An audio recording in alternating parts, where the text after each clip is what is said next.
Lillian, you're Christy's live. here. Okay. Okay, yeah. Okay, that's not me. It's gonna be Kelly, ready for you. Okay, sorry about the delays. We had some technical difficulties, but we're going to go ahead and get started here.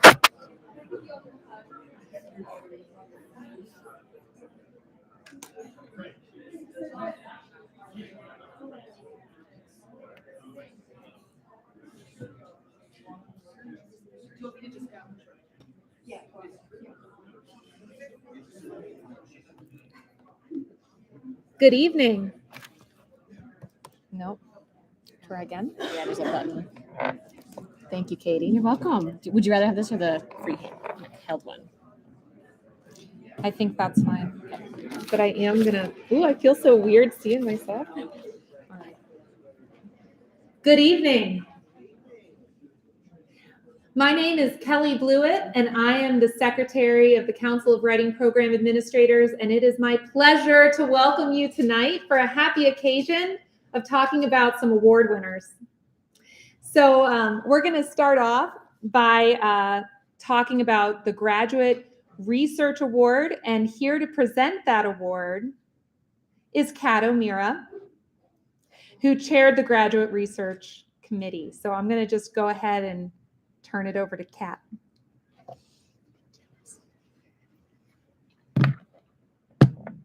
Hi, thank you. Thanks, Kelly. As mentioned, I'm Kat O'Meara, and for the last 2 years, I have chaired the CWPA Graduate Research Award Committee. I'm here to share the winners of the 2022 and 2023 Grad Research Award. As you all likely know, this award serves to honor and support graduate students and their research, recognizing outstanding graduate scholarship in writing program administration studies. Each year, the Grad Award Committee is charged with reading and providing extensive written feedback for the authors. This response to their manuscripts is both detailed and supportive in the style of revise and resubmit feedback in a scholarly journal. This time-consuming and very important committee labor, this is time-consuming, obviously, to be sure. So before announcing the winners from the last 2 years, I'd like to recognize the tremendous, generous efforts of the 22 and 23 committee members. In 2022, the committee was comprised of the following individuals: Beth Busery, Aubrey Crosby, Kelly Moreland, Robbie Nadler, Emily Jo Schwaller, Erica M. Stone, Erwin Budweiser, and Charles Woods. In 2023, the committee was comprised of Jacob Babb, Beth Busery, Robbie Nadler, and Adam Phillips. I'd like to note that the original 2023 Grad Award Committee also included Dr. Therese Thonis, from the University of Baltimore. Unfortunately, Therese passed away unexpectedly in December 2022. I and my committee members remember her fondly and thank Therese posthumously for her contributions to the CWPA and to our field. If you could, join me in sharing our appreciation for the 2022 and 2023 committees.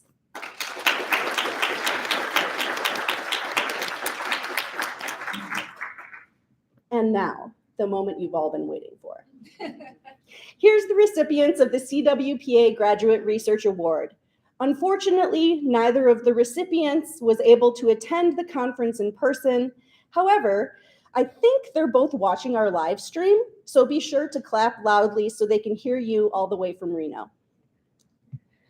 The 2022 winner is Joseph Franklin for his manuscript, Where Do I Draw the Boundaries? Mobile Containment in TWPA, or Transnational Writing Program Administration Work.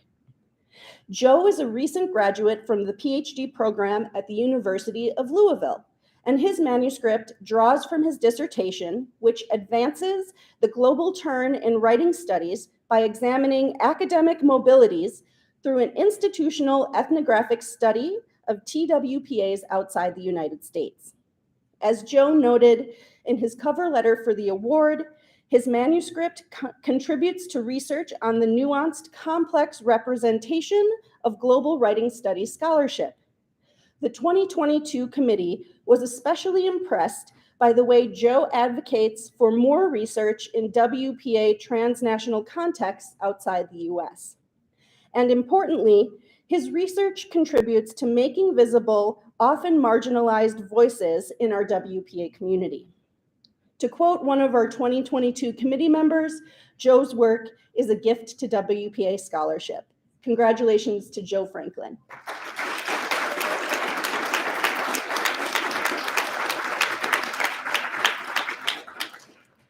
Our 2023 winner is Brent Cameron for his manuscript, The Power of Story, analyzing the call for a boycott of the CWPA.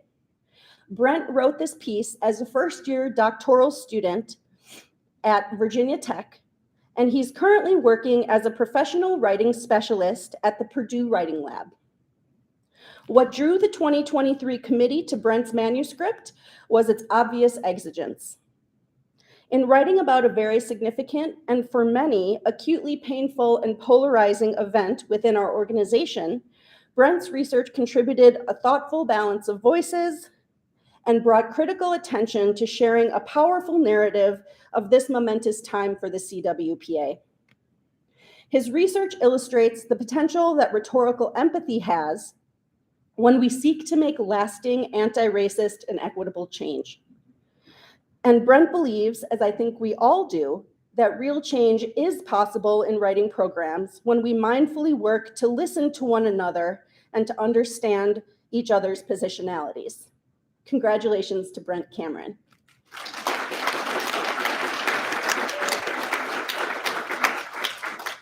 Thank you for your time this evening.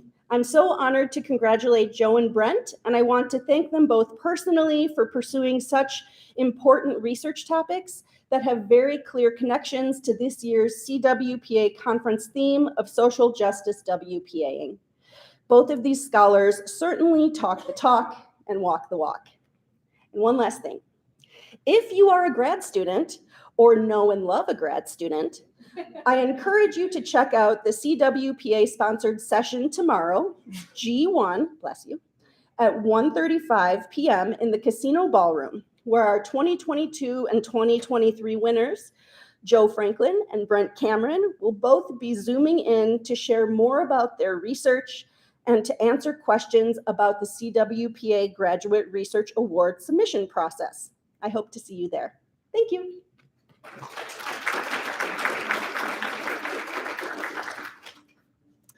Thank you, Kat. We will now turn to Christy McDuffie, who is the chair of the Kenneth Brophy Award Committee, and she will be presenting the Kenneth Brophy Award. Ooh. Okay.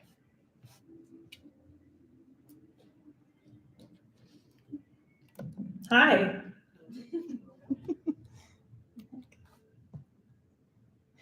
So you all should, oh.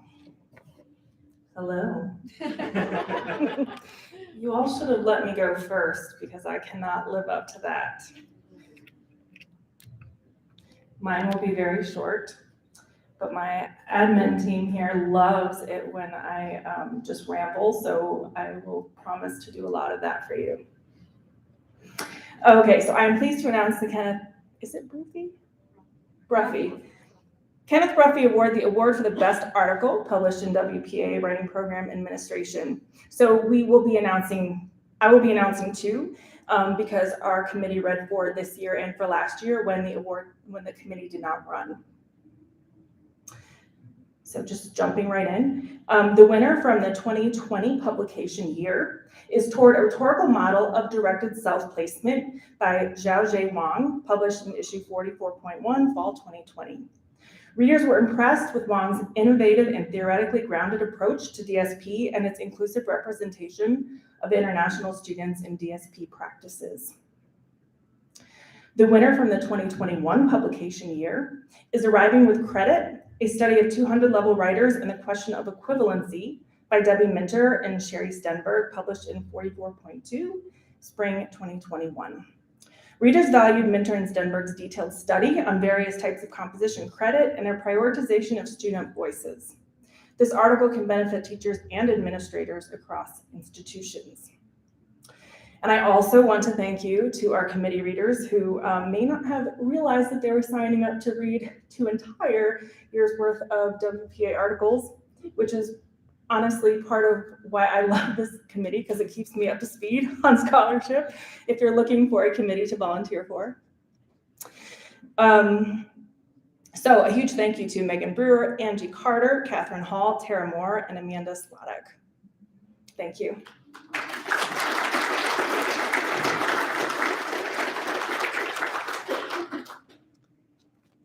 Thank you, Christy. So I will now turn to Lillian Mina, who will be presenting the WPA Best Book Award.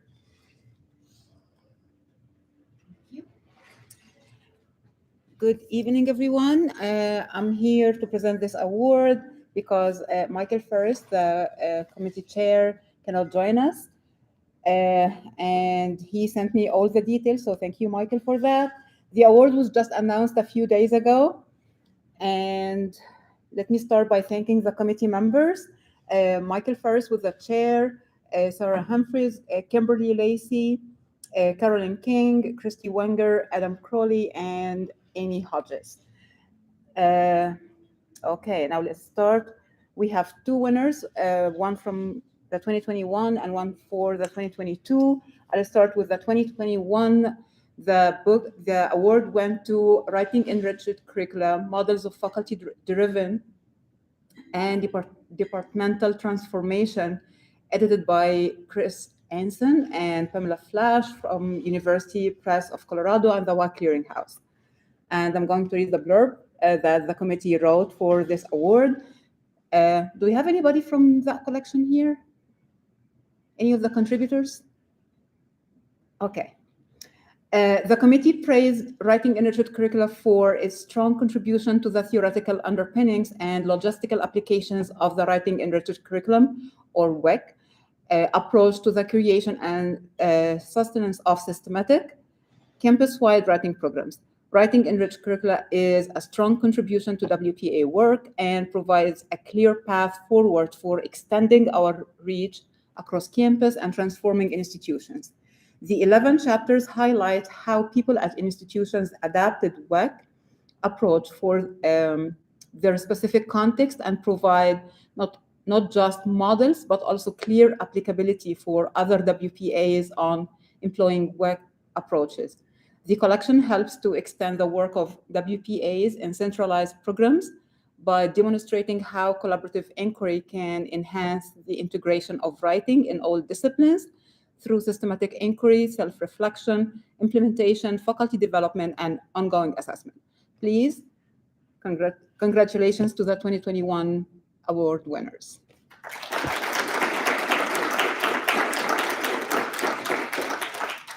The 2022 award winner is Writing Placement in 2-Year Colleges, the Pursuit of Equity in Post-Secondary Education, edited by Jessica Nastal, Maya Poe, and Christy Toth. And I know we have 2 of the contributors here, so please stand and come join me here. I don't mean to embarrass you or anything.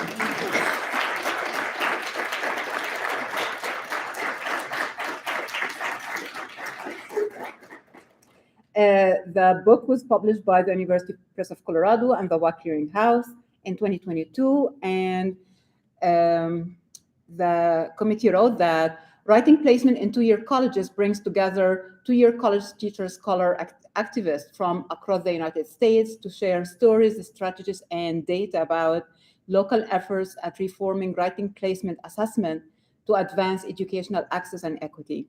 In doing so, it highlights how 2-year colleges serve as leaders in making evidence-based decisions about placement reform within their local context. The chapters in this collection demonstrate how the work of writing program administrators and writing program faculty members, informed by both local data and engagement. Engagement with ongoing national conversations can be a powerful instrument for positive change. The committee praised Writing Placement in 2-Year Colleges for its attention to diversity, equity, and inclusion, for its detailed attention to underappreciated and understudied but incredibly important topic of writing placement at two-year colleges, and for sharing experiences, models, and approaches that can inform WPAs at a wide variety of institutions. Please congratulate the 2022 award winners. Congratulations. And then we have 2022 honorable mention, our body of work, Embodied Administration and Teaching, edited by Melissa Nicholas and Anna Sikari. I hope I'm saying this right. And it was published by Utah State University Press and University Press of Colorado in 2022. Our body of work offers necessary interventions for WPA work and writing instruction through a focus on embodiment that is driven by the actual embodied experiences of those who do the work at our institutions. Our body of work highlights the complexities and contradictions of embodied experiences in institutional spaces through a wide array of voices. The authors of this collection offer both personal and creative essays exploring institutional embodiment, as well as more traditional academic essays on the ways in which academic institutions continue to be exclusionary and perpetuate racist, misogynist, transphobic, homophobic, classist, and harmful practices that impact the material bodies of the people who do the work of teaching writing. The committee praised our body of work for being one of the first books that really explores what writing programs do to our bodies and what our bodies can do and not do in our programs. It's cutting edge, groundbreaking, and every chapter pushes boundaries. So thank you for these authors, and thank you for continuing to make sure that our field is in capable hands and is moving forward.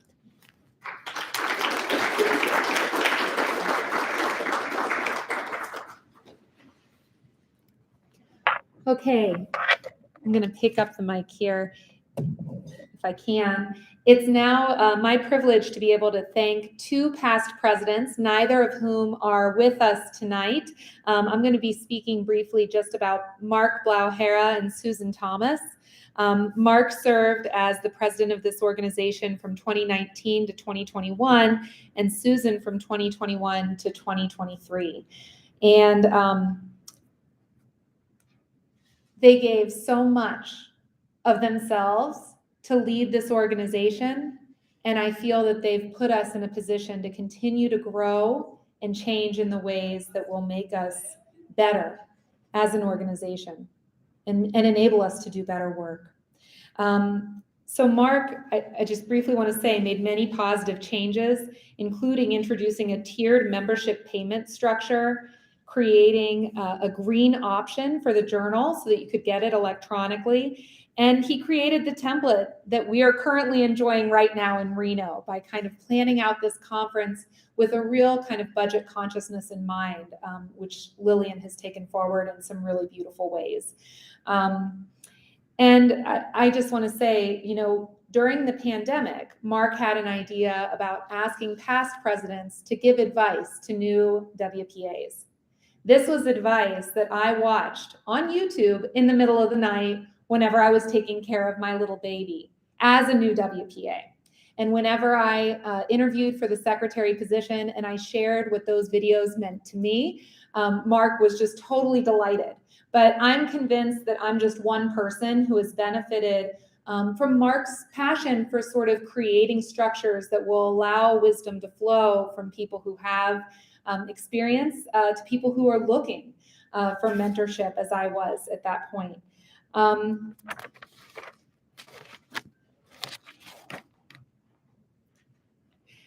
I began as secretary in January 2021, and I had a kind of opportunity to watch both Mark and Susan lead this organization through really turbulent times. And I just want to say I really admire Mark's presence during that time. And he's really, as I said, given so much of himself to this organization, and it's my honor to honor his service as past president. So let's give Mark a round of applause.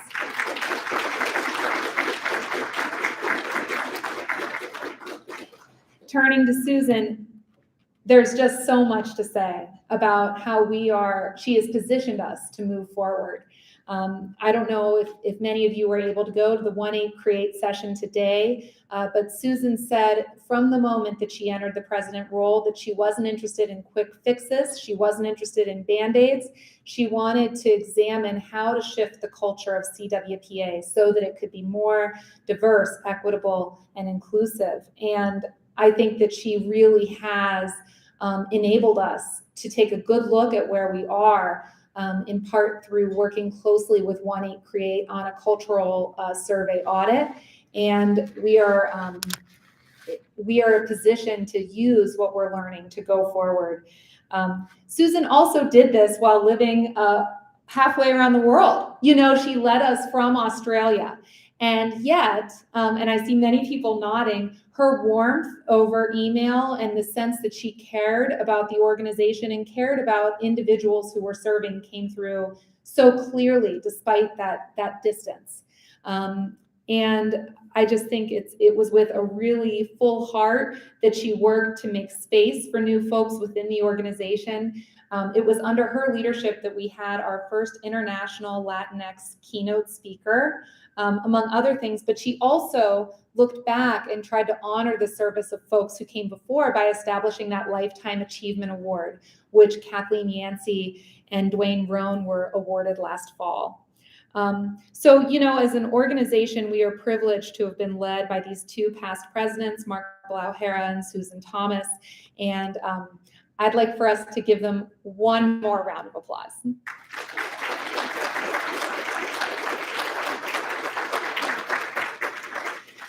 And now I'm going to turn it back to Lillian to recognize two additional people whose leadership has been pretty fundamental to this organization. Thank you.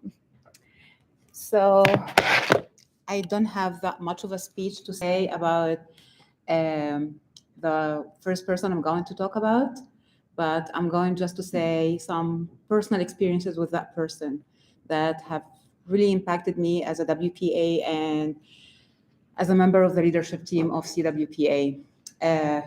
Dominic De La Carpini, past president, he served the organization 2017 to 2019. I attended my first executive board meeting as a new executive board member back in 2018 with Dominic. And it was just, I was just sitting there in awe of how he ran the whole thing. I was like, oh my gosh, what am I doing here? I shouldn't be here anyway. Like I shouldn't be existing in this place.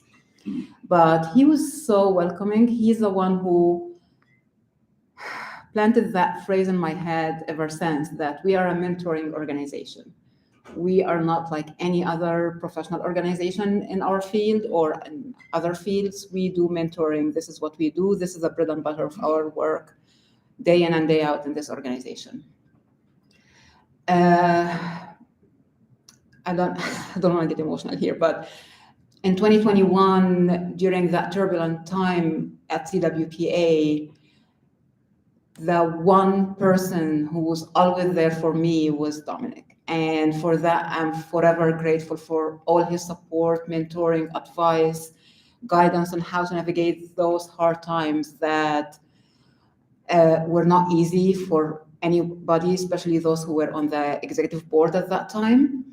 And I don't think, without him, I don't think I would be standing here today. So, and that's why when Susan Thomas, understandably, now I see why she did that, decided to step down after her presidency ended on June 30th, and the immediate past president seat became vacant on the EB. It's like, I almost, when I talked to Dominic about that, it's like, I'm willing to beg, I'm willing to do whatever, I'm willing to do whatever, but please come back to the EB, because I need your expertise, I need your kindness, I need all the work around EI that he's been doing at your college and in his community.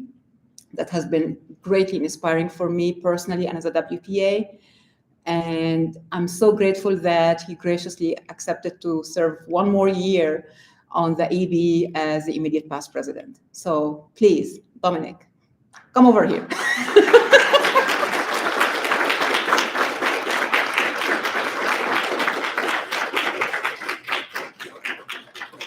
It's my pleasure.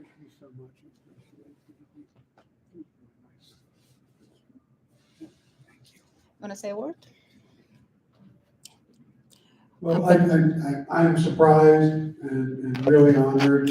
I can say this organization has meant the world to me. I'll talk about that a little bit tomorrow in my talk. But it's been 25 years now since I've been a member of this organization, and the moment when I became a WPA was a moment I mentioned today in another session where I was at an MLA conference interviewing for a position, and at the conference I was asked, well, would you mind running our writing program? That's how I became a WPA. And from there, went to the workshop and beyond there and led the workshop for a few years. This organization has been, as Lillian said, a mentoring organization for me all the way through. So I'm happy to have this opportunity to give another year to an organization that's meant so much for me. So thank you. Thank you, Dominic.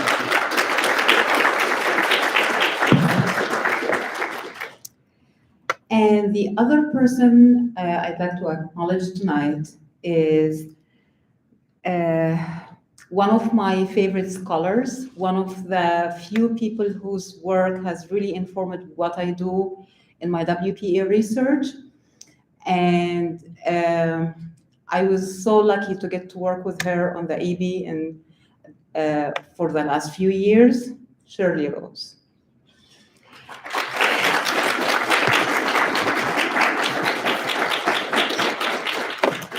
I don't know if whatever I'm gonna read is gonna pay her justice, but I'm gonna read it anyway because, you know, this is what I do here. So Shirley Rose decided to step down as a co-director of the Consultant Evaluator Service, one of the key services of CWPA and the Executive Board. She is resigning as a co-director after the conference. And I'm just gonna read something that, should I say who wrote this? But I won't. You'll figure it out. Dr. Shirley Rose has been an important WPA scholar, an enduring professional leader, and a role model and mentor for writing program administrators around the globe. Serving as a WPA at institutions such as San Diego State, Purdue, and most recently, Arizona State University. She has built and sustained exceptionally strong writing programs and published much of the research that grow out of that work. Two of her early edited collections, compiled with her colleague Bud Weiser, technology, have long been recognized as foundational texts in the field. The Writing Program Administrator as Researcher, Inquiry in Action and Reflection, published in 1999, and Writing Program Administrator as Theorist, Making Knowledge Work, published in 2002. Since then, she has gone on to publish several more books, dozens of peer-reviewed journal articles and book chapters, and over 100 presentations and workshops about the many nuances of WPA work and research. Her service contributions to the field are equally impressive. She was local arrangements co-chair for the CWPA 1999 workshop and conference, and she wrote and published interviews with CWPA conference hosts in the WPA journal each year between 2012 and 2016. She served as the president of the CWPA from 2005 to 2007, director of, I think I'm missing something. Yeah, and more recently, she has served as director and co-director of the Consultant Evaluator Service for the last 9 years, from 2014 to 2023. Among her many accomplishments as director have been to make the CE service operations more open and transparent, especially to the CWPA Executive Board. In her capacity as director, she has served as an ex officio member of the EB for her entire term of service as director, making her the longest serving current member of the Executive Board. How did you do it? And she also spearheaded the creation of the CE service ethics document, which uphold the high standards of ethical conduct among CE panel members. Since she is now stepping down as the co-director of the service, her colleagues and friends in CWPA would like to recognize her many years of dedicated service as well as her many contributions to our profession. And I'd like to invite Michael Pemberton, the co-director of the CE service, to continue this recognition. This will be relatively short, but it is heartfelt. I have worked with Shirley as the Associate Director of the Consultant Evaluator Service and the Co-Director for the last 8 years, 4 years as Associate and 4 years as Co-Director. The one thing there are many things that I admire about Shirley, but perhaps one of them is that even from the very beginning, she always considered me and worked with me as a collaborator, as an equal through everything that we had to do in the service. Also, one of the things, in addition to what Lillian said, is that she never ceased working to try to find ways to develop the service and to make it more responsive to current needs and current trends. She was constantly stimulating the service and the panel members with professional development at all of our meetings. And the other CE panelists also greatly respect and highly regard her, to the extent to which, if you remember a number of years ago when Doug Hesse stepped down as Associate Director, you put together something that you called the Book of Doug. That was a collection of short tributes from people in the CE service panel about his service at the time. Well, let me just say that in memory of that, we now have a Book of Shirley. And you will find the love and affection and high regard that all of your colleagues on the CE panel have for you and the work and the contributions that you've made over the course of the last 9 years. As I told you earlier today, you are leaving tremendously large shoes to fill. Not actually, but so it's been my privilege and my honor to have served with you in this capacity and to have become what I think is a good friend as well. So thank you, Shirley, from the CE service and all of the people on it. Thank you. I work at the CWPA will be shipped to your address. So thank you so much. You're so welcome. You're so welcome. Thank you for everything you've done. And since we are talking about the CE service, I'd like to welcome Dr. Jonica Charlton as the new Associate Director of the CE service. Jonica, please stand.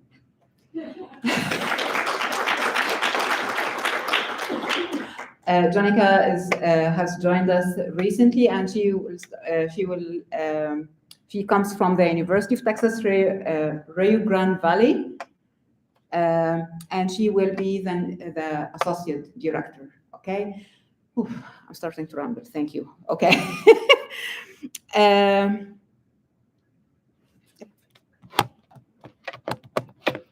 starting to ramble, so it's your turn. We also just wanted to briefly mention some transitions on the executive board. And we want to just start by recognizing some service from Kat O'Meara and Julia Voss. If you guys wouldn't mind standing and being recognized. Thank you so much.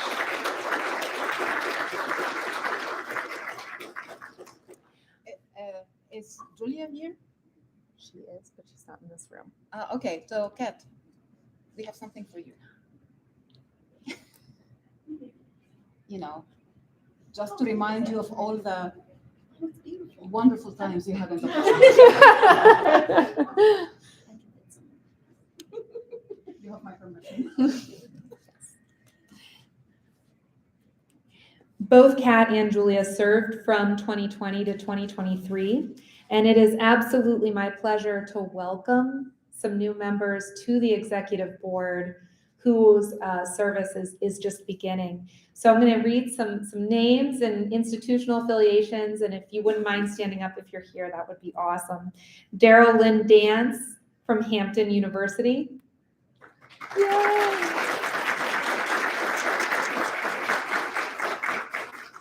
Michelle Batchelor Robinson from Spelman College.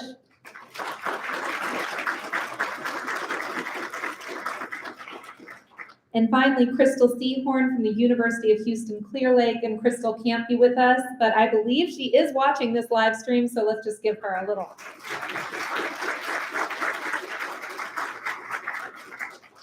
I also just want to thank and recognize Candy McKee from Oklahoma City College, who is finishing the term of Melvin Beavers, who had to step down. So just really appreciate folks coming in to help us move forward together. I think it's just so important and so appreciated. And so I just want to thank you all for being here tonight to acknowledge and celebrate these important folks and these many contributions to the field. If you're listening and interested, we do have some positions, leadership positions that are opening up, and I would love to talk to you about it. I know that I've talked to several of you already, but please feel free to come and grab me.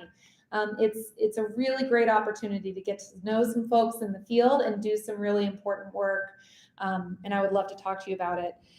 So at this moment, I'm going to turn it over to someone from our local committee to present some quick announcements, but I'm not sure who that's going to be. Katie? Oh, and here she comes. Woo!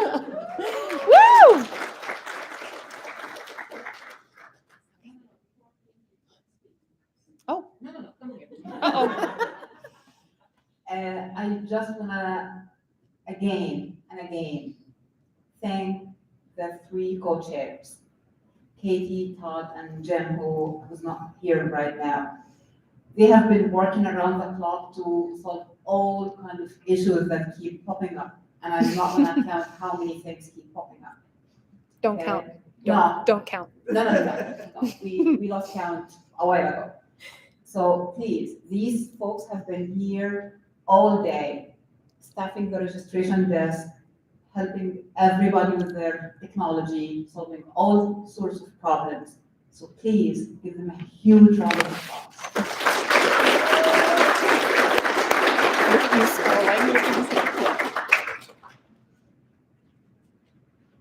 All right, thank you, everybody. Kelly, you're an excellent MC. The enthusiasm just comes right through. All right, my job is to give a couple announcements about tomorrow. We have breakfast starting at 6:30, so early breakfast, 6:30 to 8:30. And then we'll move into our sessions. We do have lunch as well. Food service there starts at 12:30. And then we have tomorrow night our social event, which is at the planetarium up at the University of Nevada, Reno campus. We're very excited to share our campus with you, especially this little corner that's quite beautiful with the planetarium. So there'll be shuttles picking up from the valet, which is, if you go back to the hotel lobby that way, it's gonna be right next to the bell desk. So that little roundabout there is where the shuttle will pick up. It's a 5-minute ride to the university, and we have the whole planetarium to ourselves. So there'll be exhibits, tickets for the dome shows, a live Q&A with one of our planetarium staff as well. So we look forward to celebrating the full, and food. Yes, catered dinner, drinks, and a lot of outdoor seating as well as indoor seating. So please join us. We're thrilled to have you for our second full day of the conference. Please take a moment to update your apps tonight or tomorrow morning, because all the new information and updated information will be rolled out tonight. Thank you very much. Lillian, do I hand it back to you, or are we good for the night? No, All right, go eat, enjoy, be merry. Thank you very much.